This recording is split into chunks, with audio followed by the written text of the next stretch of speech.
Fine dine restaurants, shopping, movies ಹೀಗೆ ಸಾಕಷ್ಟು spend ಮಾಡ್ತಾನೆ ಇರ್ತೀವಿ. ಇದೆಲ್ಲದಕ್ಕಿಂತ ಸಾರ್ಥಕತೆ ಸಿಗೋದು ಒಂದಷ್ಟು ಚಾರಿಟಿ ಮಾಡಿದಾಗ. ಇದೇ ನಿಟ್ಟಿನಲ್ಲಿ ನಾನು ರೀಸೆಂಟಾಗಿ ವಿಸಿಟ್ ಮಾಡಿದ್ದು ಮಾತೃಭೂಮಿ ಸೇವಾ ಟ್ರಸ್ಟ್. ಇಲ್ಲಿ ಬರೀ ಆರ್ಫನೇಜ್ ಇದೆ ಅಂತ ಅಂದ್ಕೊಂಡು ನಾನು ವಿಸಿಟ್ ಮಾಡಿದಾಗ ಗೊತ್ತಾಯಿತು, ಆರ್ಫನೇಜ್ ಮಾತ್ರನೇ ಅಲ್ಲ, ಸಾಕಷ್ಟು ಮಕ್ಕಳಿಗೆ ಇವರು ಫ್ರೀ ಎಜುಕೇಷನ್ ಕೊಡಿಸ್ತಾ ಇದ್ದಾರೆ. ಸ್ಟ್ರೀಟ್ ವೆಂಡರ್ಸ್ಗೆ ಇವರು ಗ್ರಾಸರೀಸಿಂದ ಹಿಡಿದು ಮೆಡಿಕಲ್ ಹೆಲ್ತ್ ಚೆಕಪ್ವರೆಗೂ ಇವರು ಸಪೋರ್ಟ್ ಮಾಡ್ತಾ ಇದ್ದಾರೆ. ವಯೋವೃದ್ಧರಿಗೆ ಎಷ್ಟೆಲ್ಲ ಹೆಲ್ಪ್ ಮಾಡ್ತಾ ಇದ್ದಾರೆ.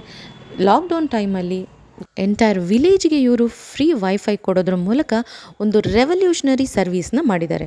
ಹೀಗೆ ಸಾಕಷ್ಟು ರೀತಿಯ ಸೋಷಿಯಲ್ ವೆಲ್ಫೇರ್ ಮಾಡ್ತಾ ಇರೋವಂಥ ಒಂದು ಒಳ್ಳೆಯ ಆರ್ಗನೈಸೇಷನ್ಗೆ ಸಣ್ಣ ಮಟ್ಟದ ಸಹಾಯ ಮಾಡಿರೋ ಸಾರ್ಥಕತೆ ನನ್ನಲ್ಲಿದೆ. ನಿಮಗೂ ಕೂಡ ಅನ್ನಿಸ್ತಾ ಇದೆಯಾ?